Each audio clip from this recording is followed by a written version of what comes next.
You ever just stop and wonder, what is the real goal of my life? I mean, really, it's a huge question, one that pretty much everyone asks at some point. Well, today, we're going to explore a really profound answer to that question from a spiritual discourse by Sri Hit Premanand Govind Shanji Maharaj. Let's get into it. So, where does all this start? It begins with a seeker, someone just like you or me, who went to the Maharaj with this exact question. And this isn't just some abstract philosophical thought, right? It's that deep personal search for meaning that we all feel. So the seeker's question really becomes our question.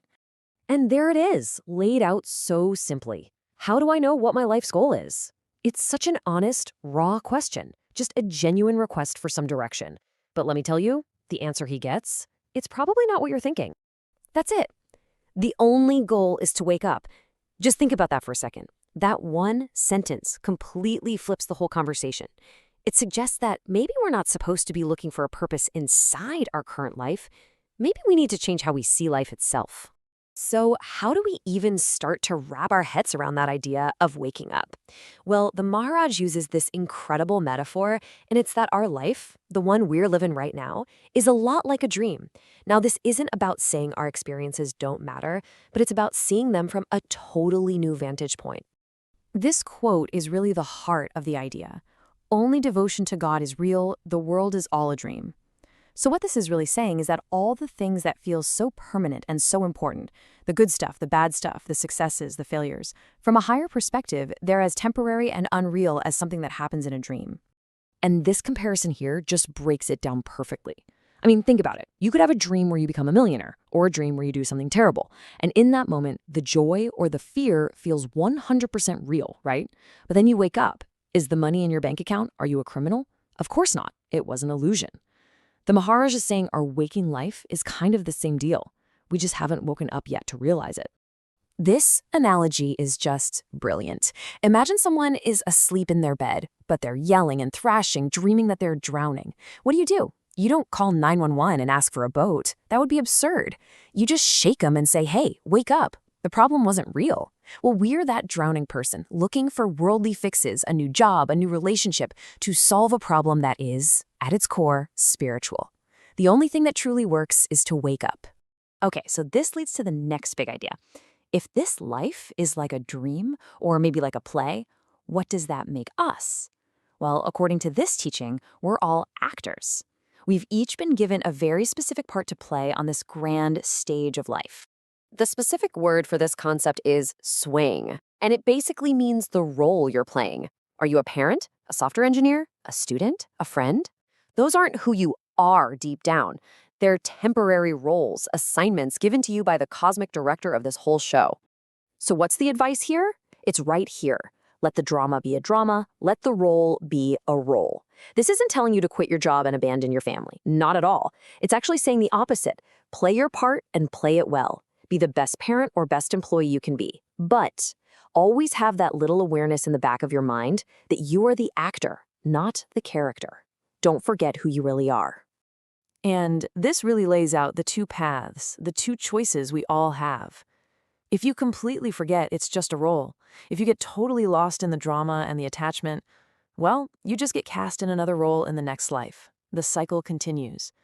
But if you can play your part with everything you've got while still remembering your true identity, the director, which is God, eventually says cut and frees you from the play entirely. He brings you back to him.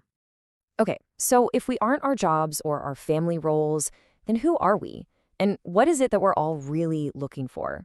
The discourse now takes a turn to look at the deepest, most basic desires that drive every single one of us. Seriously, take a moment and think about it. If you strip away all the surface level stuff, like wanting a bigger house or a promotion, what's that one universal thing that we are all, in our own way, searching for? According to the Maharaj, it all boils down to these three profound, built-in desires. Number one, we all want someone to love us completely, with no strings attached. Number two, we want a companion, a partner, who will never, ever leave us. And number three, we don't want to die. We want to live forever. And here is the big reveal, the aha moment. Why do we have these specific desires? Because they are the very nature of God. We're searching for unconditional love because God is the ocean of love. We're looking for an eternal companion because God is eternal. We want immortality because God is immortal. Our souls are basically just homesick. And this explains why we never feel fully satisfied by the things of this world.